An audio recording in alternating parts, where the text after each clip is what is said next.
Good morning. It's great to see everyone got up nice and early for the speech. My colleague Monisha Shah from the White House Council on Environmental Quality is here. So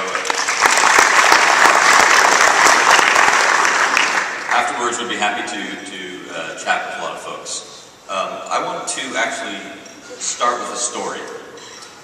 So this is a story about veterans who, coming out of the Defense Department, were faced with trying to navigate the Veterans Administration.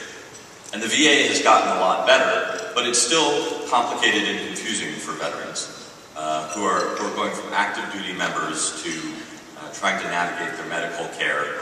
And a couple years ago, we recognized that it was really challenging for veterans to get access to their own healthcare information. And just stop and think about it for a second.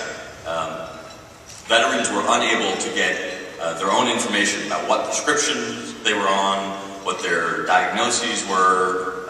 These are pretty fundamental things to taking care of our veterans, and yet we were still telling them to bring all their medication in a paper bag. You probably tell your parents that, or your relatives if they go to a doctor for the first time and they're going to fill out all those forms. Bring all your medications in a paper bag. And we said, well, wait a second. We're living in an increasingly digital world. This is kind of an outdated or a silly notion, and we can do better. And so this notion of a blue button was born at the Veterans Administration. And it wasn't perfect by any stretch, but it was done in 90 days. And so they put a blue button on the Veterans Administration website. And veterans were able to download their own healthcare information. Now, it wasn't everything. It wasn't x-rays and all of the clinical notes. It was just the prescription data. It wasn't a fancy file format. It was just simple text. But they were able to print it out. They were able to take it to their VA doctors, other doctors out of network.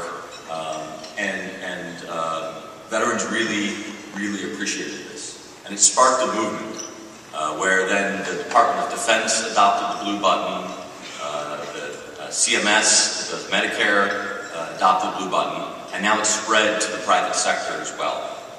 So Walgreens, Aetna, Blue Cross, smaller insurance companies, all of these folks are adopting blue button some 18 months after it was initial idea.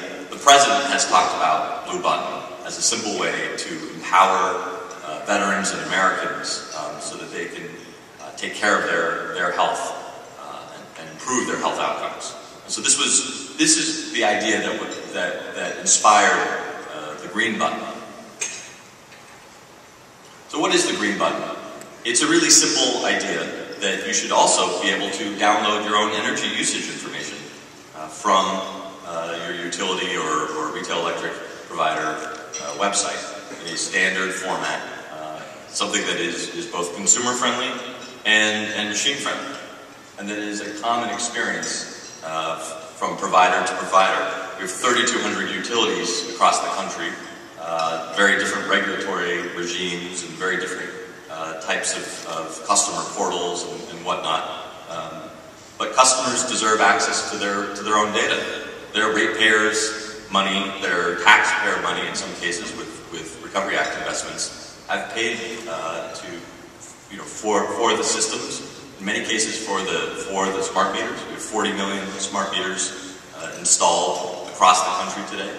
And consumers deserve access to their own energy data in a standard format.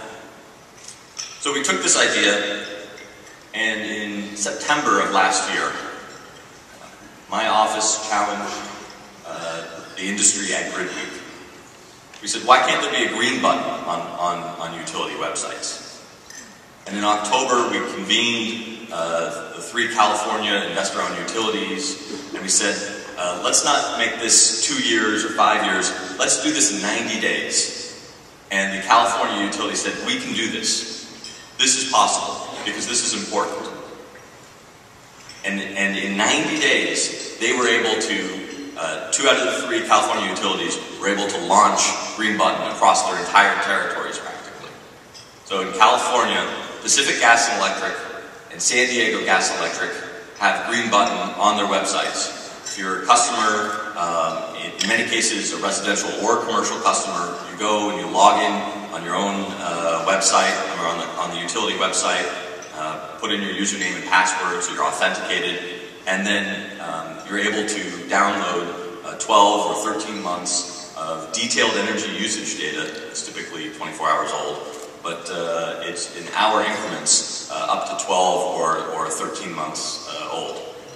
So that was 90 days after we were able to kind of challenge industry and work with them. And now in March, we had a number of other utilities, including American Electric Power, the Texas utilities, Oncor, our host utility here, CenterPoint, Baltimore Gas and Electric, NSTAR, a whole host of additional utilities committed to do Green Button. And you know, we kind of joke that this is an overnight 5-year success. This is something that was many years in the making.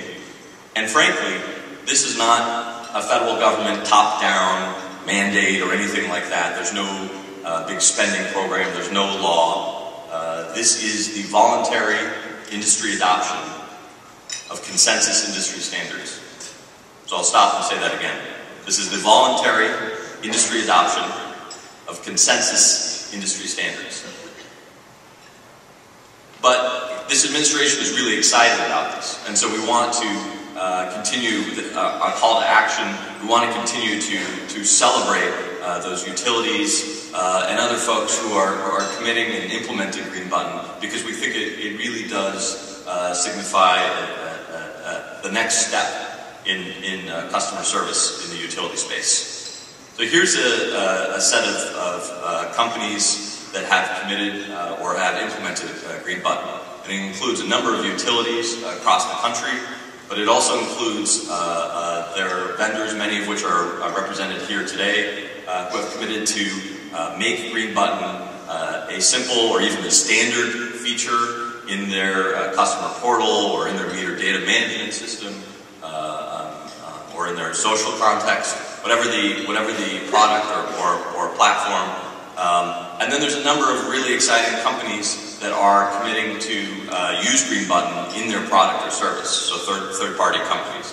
And we'll talk a little bit about that in a second. I'm really excited to announce today that we have additional commitments to Green Button. And so we have 6 additional utility and retail suppliers and 6 additional energy efficiency companies that are committing to Green Button.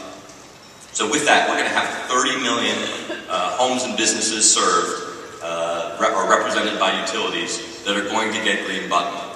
And so this is really exciting because it's becoming a movement. There's tremendous momentum here. I think the industry is starting to recognize that this is something that we can do. We may be in different places in terms of our metering infrastructure. We may be in different places in terms of our customer systems and our information management systems. We may be in different places in terms of regulatory environments and our relationship with the customer, certainly kind of what our regulators want us to do. But this is something that we can all do. And it works whether you have monthly data or whether you have hourly or 15-minute data. It works for electricity data, and increasingly will work for natural gas and possibly water as well. This is really a flexible, simple idea whose time has come. So I'm really excited to see that National Grid in the Northeast has announced their commitment to Green Button. PPL in the West, Rocky Mountain Power and Pacific Power, and here in Texas, TXU, a large retailer, as well as these additional energy efficiency companies. So let me talk a little bit about what would you do with that data. Customers care about actionable information, not data. And so really, the value of Green Button is that it is an interoperability standard. It can enable all kinds of things. It can enable new products and services and new applications. So we have a few listed here. This is an National Lab website, openei.org, and they're adding apps every day. There's a few social ones. There's a virtual energy audit one. There's a few visualization ones. The Department of Energy has recognized that if we're going to spur innovation on a new industry standard, and I only say new because it's newly ratified, but it's been 5 or 6 years in the making. If we're going to spur the ecosystem here, Department of Energy, with its private sector prize sponsors, wanted to have a contest, and so they launched Apps for Energy. Apps for Energy, which offers $100,000 in prizes for application developers and software developers to build the best and greatest app for Green Button. So still 2 weeks, you can still apply. May 15th, I think, is the deadline. Already we've had 400 registrants for this competition. And so I don't know that we're going to get 400 apps, but across the country people are excited about the opportunity to use what is a national, and frankly what is an international standard. And so I think that's what's really exciting too, is you see this movement in the UK and Canada, and I think this is really going to be an international movement. So let me talk a little bit about what Green Button data is good for. What are the products, services, and apps? And I think I want to kind of step back and say there's a lot of really great innovation happening in utilities. When you think about build a date, when you think about projecting your bill, when you think about mobile apps, when you think about text messages, whenever it comes to outages, and all these things, there's a lot of great innovation happening within utilities. But at the same time, many of you are highly regulated and constrained about the types of investments and risks that you can take in your products and services. And so it makes sense to think about the Bill Joy maxim. So Bill Joy was one of the co-founders of Sun Microsystems, and he said, most of the smartest people do not work for you. By definition, most of the smartest people in the world do not work for you. It's true at your utility or at your vendor, certainly true at the White House as well. So most of the smartest people don't work for you, and yet there's tremendous ingenuity, there's tremendous drive, there's tremendous passion to create new products and services. I mean, that's one of kind of the fundamental American traits, is we are a nation of entrepreneurs. And so you start to think about, what can this data be good for? Well, immediately we kind of start thinking about behavioral energy efficiency, and that's true. There's a lot of really interesting things happening inside utilities and adjacent or outside of utilities in empowering customers and giving them better feedback. We used to give them a paper bill or a PDF, and now we have the opportunity to really have better feedback loops, the ability to put it in social context, to give them nudges, to give them kind of easy, actionable information about things that can help lower their bill, that can help predict their bill. So on the behavioral energy efficiency, that's absolutely one of the areas where Green Button can be used. But it can also be used in education, in contests, in college campuses. It can also be used in solar, for example. So solar finance companies are really excited about Green Button. This idea that being able to provide energy data in a simple, standard, and a machine-readable way, so that it kind of can condense the sales process. And so you don't have to go around and kind of manually type in your energy data when you're shopping around for residential solar panels, whether you're talking to an installer or a finance company. And then I think there's other really exciting opportunities as well with energy data. One of my favorite applications, in which there's already a couple companies that have committed to Green Button, and one has actually already implemented the Green Button standard. This is as a file upload, is this notion of a virtual energy audit in a commercial building. You know, it used to be that you'd have a professional engineer walk the building, write all kinds of calculations down, produce a very official book, and that book would then sit on the shelf for 6 months while someone thought about whether they were going to make a retrofit decision or so forth. And then if you start to multiply that problem across portfolios of buildings, then this whole notion of how do you benchmark buildings, how do you choose the ones that are the best buildings to go after, and then how do you do energy audits on those. Green Button and the software innovation that can sit on top of it, that these companies are working on, that's really exciting because that can drive retrofits faster. The administration has a goal of saving 20% in commercial buildings by 2020, and it's this kind of software innovation that is going to be able to get us there. And that's important because that's going to help drive jobs in the retrofit industry, in addition to helping businesses save money on their energy bills. So the innovation community is excited about this because it's a standard. And standards are exciting because it kind of creates a larger common market for products and services. And one of the challenges we've had in the utility industry with 3,200 utilities is we don't have the scale of some other industries. And so using a consensus industry standard allows for there to be some scale in products and services. And so that's true externally when we're talking about third-party products and services, but it's also true internally. And we've heard from people who manage energy efficiency programs within a utility who have said, this is fantastic. This kind of standard really helps us inside the utility as well. One of the quotes up here is from PG&E, who launched in January, and they identified a developer who built an app in 12 hours. Now, was it the world's greatest app? Was it is it going to have a big company behind it? I don't know. But in 12 hours, someone was able to take the Green Button spec and build a simple visualization app. And so it really speaks to empowering your customers and being able to experiment and have kind of that risk profile that has been challenging within the regulated context, and let your customers have new and exciting opportunities.